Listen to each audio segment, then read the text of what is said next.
Alors on nous a demandé avec le groupe d'action des jeunes de la 13e et de la 6e circonscription de présenter un petit peu des thèmes qui nous semblent importants et préoccupants cette rentrée 2022, ainsi qu'avec le groupe Unifam de Marseille, qui est présenté aussi par mes deux camarades à ma droite. Alors, tout d'abord, on a jugé du coup pertinent de commencer cette table ronde autour d'un sujet qui nous semble préoccupant, le sujet de l'école, et qui vous préoccupe à vous aussi, j'imagine, en tant que prof, mais aussi, pourquoi pas, parents d'élèves et citoyens soucieux de notre avenir. Je partais sur un constat, c'est qu'il y a un véritable mal-être enseignant aujourd'hui, un mal-être qui est palpable. Je le suis moi-même, donc je le vois bien en salle des profs, un mal-être qui est palpable et qui est grandissant aussi. On a des émissions qui sont de plus en plus nombreuses. On est à 2600 émissions environ dans 2600, c'est ça, en 2021, contre à peu près 300 en 2009. C'est énorme. On a également du coup subi de la part de notre cher monsieur Blanquer une réforme du lycée qui est abominable. J'en parlerai tout à l'heure sur les effets qu'elle a eu notamment chez les lycéens. Et également du coup la mise en place de Parcoursup, qui est une horreur administrative. Le métier est aussi en baisse d'attractivité. On le voit bien dans les concours au CAPES, en maths, en allemand et en français latin. On le voit bien, du coup, il manque de plus en plus de profs à chaque fois, chaque année. Et également au CRPE, le concours du coup de recrutement des enseignants du primaire. Ça a des conséquences, tout ça, sur les élèves, avec cette réforme du lycée qui les prive de certaines matières, comme pour les maths. Mais également on les empêche parfois, par faute de moyens humains, de suivre des options et des spécialités. Voilà, je prends pour mon cas à moi, le latin, c'est 3% de lycéens qui le suivent en 2021. C'est ridicule. Et au-delà de ça, en Essonne, on a 900 lycéens qui sont aujourd'hui sans affectation, qui attendent, et à qui on a proposé de redoubler, non pas au lycée, mais en 3e, avec tout le poids moral que ça suggère, et également du coup le fait que pour l'entrée en seconde pro, ils ne seront plus prioritaires. Alors le ministère a quand même des solutions. Il nous a proposé du coup deux choses, des rustines pour moi. On a du coup eu recours à des contractuels. Alors je l'ai été contractuel, on est mal formé, on est mal payé, et on est surtout très très mal formé. On est vraiment recruté comme ça dans la rue à la sortie de l'établissement. Et on nous a promis également, en tant que prof, une valorisation des salaires, mais que pour les premiers échelons. On se souvient de la prime informatique de M. Blanquer, 150 €. Blanquer nous disait donc, au bout de 3 ans, vous aurez un nouvel ordi. Allez vous acheter un ordi à 450 €, vous verrez donc que c'est assez délicat. Voilà, donc je finirai donc par conclure que tout ça a pour but vraiment bien assumé, la casse de l'école publique pour aller grossir le privé. Je rappelle qu'ici à Martigues, nous avons à la ZAC des Étangs, en pleine dans une zone commerciale, un collège privé religieux, et également du coup empêcher une formation convenable de nos citoyens de demain. Voilà, je vous remercie, je passe la parole ensuite au groupe Unifam.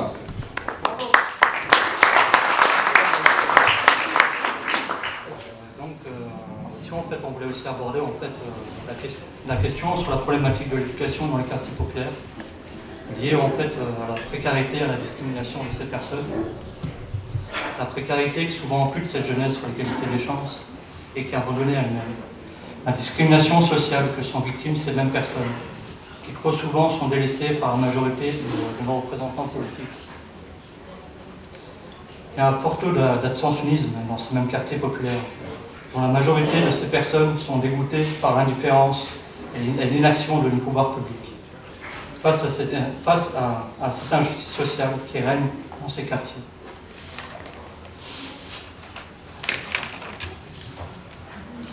C'est pourquoi il nous est impératif de mettre en œuvre un plan d'action sociale pour que cette jeunesse ne soit plus oubliée et laissée sur le banc de notre société. En garantissant une allocation d'autonomie de 1 063 € par mois pour le financement des études, en créant 300 000 emplois spécifiques jeunes dans les secteurs non marchands et publics, en créant une bourse publique de stage afin de lutter contre la discrimination sociale et aussi de mettre en place une aide conséquente pour la recherche à l'emploi en concertation avec les organisations syndicales.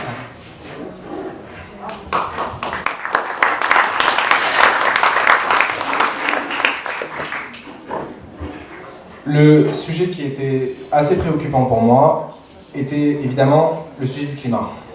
On ne peut pas y échapper. Et si on met autant l'accent sur ce sujet, notamment dans les campagnes, c'est parce qu'on le vit. Vous, moi, on le vit tous. Et évidemment, on ne peut pas y échapper. Ici, on a vécu un été qui était étouffant, des centres-villes qui sont absolument bétonnés, où la lumière reflète, où on ne peut quasiment pas respirer durant les périodes de canicule, des températures qui avoisinent les 35 degrés en moyenne, voire qui veulent frôler les 40. Et on a vu aussi les incendies se multiplier, et notamment dans les Bouches-du-Rhône, on en a fait les frais. Ce qu'on a vu là, c'est une sorte de bande-annonce, si vous voulez. C'est une sorte d'avant-goût de ce qui pourrait arriver. Si je dois donner un exemple, ici, ça serait la Camargue et le littoral provençal qui pourraient être sous l'eau d'ici la fin du siècle, si on n'agit pas. Donc la solution est toute trouvée. On doit limiter les émissions de gaz à effet de serre d'ici 3 ans. On doit limite inverser la tendance, en fait. Donc le gouvernement Macron nous a présenté ses premières solutions d'urgence, d'ailleurs qui reposent sur vous. Abaisser la climatisation et prendre la voiture, à savoir déjà si vous avez une climatisation chez vous, et si, je suis sûr, vous avez besoin de la voiture pour aller travailler. Si on regarde de plus près, un Français émet en moyenne 10 tonnes de CO2 par an. Mais la moyenne, ça compresse à peu près tout. Si on découpe la population française, on voit que la moitié la plus pauvre de la population n'émet que 5 tonnes de CO2 par an. 40% au-dessus de cette moyenne, on dira la classe moyenne, n'émet que 9 tonnes. Et lorsqu'on regarde en haut, c'est 10% des plus riches qui émettent à eux seuls 25 tonnes de CO2 par an. 25 tonnes de CO2, c'est énorme. On a pu voir durant ces derniers mois des actions aussi qui ont permis de montrer cette injustice, notamment des actions sur Internet. Le compte Twitter L'Avion de Bernard, qui est aussi un compte Instagram, qui a permis de tracer le jet privé de Bernard Arnault. Résultat, on a vu qu'en un aller Paris-Nice, Bernard Arnault émet 3 tonnes de CO2 à lui seul. Imaginez maintenant le nombre de trajets que doit faire Bernard Arnault et les milliardaires. Pareillement, outre-Atlantique, aux États-Unis, c'est le compte Elon Jet qui traque le jet privé d'Elon Musk. Et je vous rassure, les résultats ne sont pas meilleurs. Ces actions, elles ne sont pas anodines. Elles viennent s'ajouter aux précédentes actions qu'on a pu voir, notamment les marches climat, qui, il y a 1 an, 2 ans, ont eu un certain succès, et aux actions de désobéissance civile, qui se sont produites notamment celle d'Alizé, que je retiens moi personnellement, qui s'est enchaînée au filet d'un match à Roland-Garros, pour montrer qu'il ne restait que 1028 jours pour inverser la tendance. Avec toutes ces actions, on espère des réponses. On espère des réponses, et des réponses concrètes, et évidemment, on les a eues, les réponses concrètes. Bernard Arnault a fait supprimer son jet des registres français, il est maintenant introuvable. En réponse, Elon Musk a proposé 5 000 $ pour qu'on arrête de le traquer, et cocorico, chez nous, c'est 40 heures de garde à vue pour Alizé. Le point commun de toutes ces actions, c'est qu'elles dérangent la sphère privée. La sphère privée de la bourgeoisie, qui est souvent discrète en fait. Polluer, oui, mais en silence, s'il vous plaît. Le point commun de ces actions, c'est aussi qu'elles sont entreprises par des jeunes. Alizé n'avait que 22 ans, et Jack Sooni, qui est la personne derrière le compte, et Elon Jet, n'avait que 19 ans. Il n'a d'ailleurs que 19 ans aujourd'hui. La jeunesse, elle est consciente que son avenir n'est pas garanti. Et par chance, elle est aussi consciente que c'est systémique, que c'est le capitalisme, qui est un système hautement climaticide. On doit se souvenir d'un truc, c'est que le dernier combat de jeunesse qu'on a gagné, c'était en 2006, le CPE. On se souvient du contrat de première embauche, et plus anciennement, si on doit remonter encore dans l'histoire, certains y sont attachés, c'est mai 68 aussi. Mais à chaque fois, les jeunes n'étaient pas seuls. Les jeunes n'étaient pas seuls, ils étaient souvent accompagnés des syndicats de travailleurs, des partis politiques, des associations aussi, et ils se soulevaient ensemble. C'est pour cela qu'aujourd'hui, on doit être unis, tous, associations, politiques, syndicats de jeunes, pour lutter contre la dépolitisation. Premièrement, la dépolitisation de ces combats. Deuxièmement, la mise à l'écart de la jeunesse. Et troisièmement, pour un avenir commun. Je vous remercie.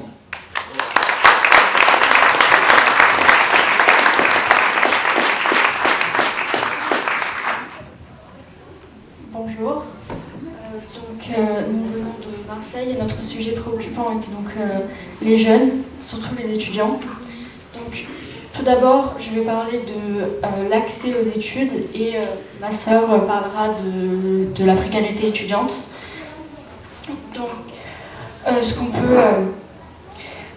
peut voir ici donc à Marseille, là où j'habite, c'est que les étudiants ont un manque d'information des études. C'est-à-dire que, je vais prendre mon exemple, au lycée, les informations parmi les champs de possibilités qu'un étudiant peut faire est limité et différent d'un établissement à un autre. Et donc ce manque d'accès d'informations se répercute aussi sur la terminale et Parcoursup. Parcoursup, donc cette machine infernale qui choisit l'avenir d'un étudiant.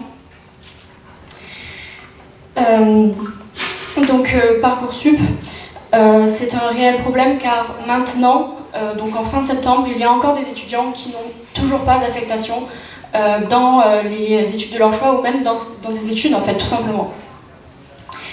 Donc c'est pour ça que Parcoursup est un réel problème.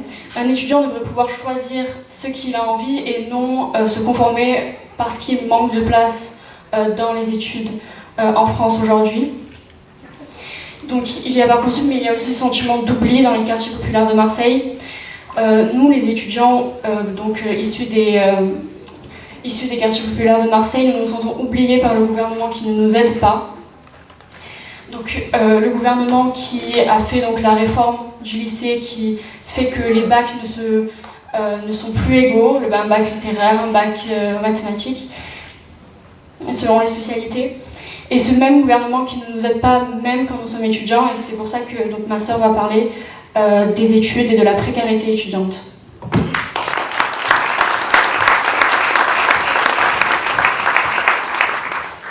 Alors, pour continuer déjà sur le sujet de Parcoursup, il y a aussi le fait que l'endroit où nous sommes pris nous empêche de faire les études que nous voulons. Je vais donner mon exemple. J'ai fait un diplôme national des métiers d'art et du design. Mon diplôme il y avait un établissement qui faisait ce diplôme sur Marseille. J'ai eu la chance d'être prise, mais si j'avais pas été prise, je n'aurais juste pas pu financièrement me permettre d'aller dans d'autres villes pour étudier.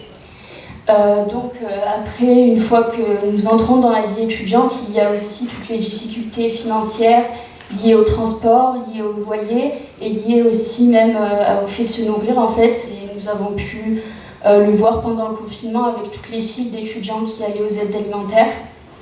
Et ça amène à notre problème qui est que les étudiants pour vivre, ils sont obligés d'aller travailler.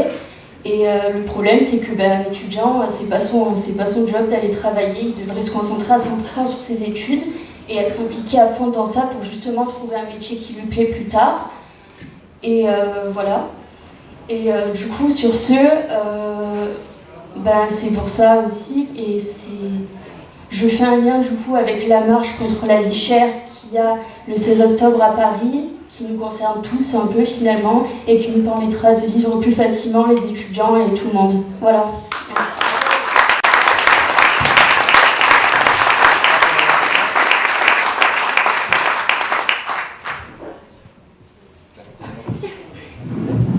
Alors nous allons juste procéder à quelques petits remerciements pour ceux qui ont répondu présent à l'accueil aujourd'hui, à notre invitation.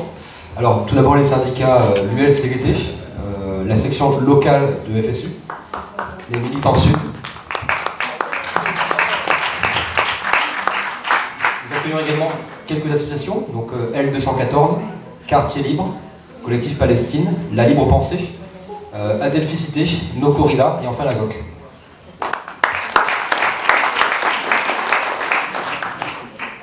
Sinon, en fait, on voulait aussi remercier différents GA du 13 et du 16 ainsi que Marseille. Donc du 13, Martigues, Saint-Mirtre, Fos-sur-Mer, Port-de-Boucle, Port-Saint-Louis, Istres Sud.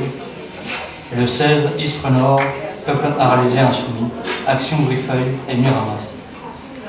Et aussi les différents GA de Marseille et Uniforme. Et aussi, il ne faut pas aussi oublier la jeunesse insoumise de Martigues, Istres et Marseille. Et ailleurs. Je terminerai avec les derniers remerciements, évidemment, pour les organisations politiques, notamment les représentants d'Europe Écologie Les Verts, les militants d'Europe Écologie Les Verts, Génération, le PC, Parti communiste qui est ici, et le PS. Évidemment, je dois remercier les 3 députés France Insoumise qui sont ici, Madame Marina Mesure, qui est députée européenne, Manuel Bompard et Hendrik Davy, qui sont députés tous deux de Marseille, et Monsieur Daréville, qui est député d'ici, de la 13e circonscription, député PCF d'ici. Et pour terminer, un petit remerciement aussi des élus LFI du secteur, Didier Zicard à Saucé, Myriam Gedjati, au conseil municipal de Port-Saint-Louis, Fred Grimaud, conseil municipal d'ici de Martigues, et Isabelle Chauvin à Lifreuil.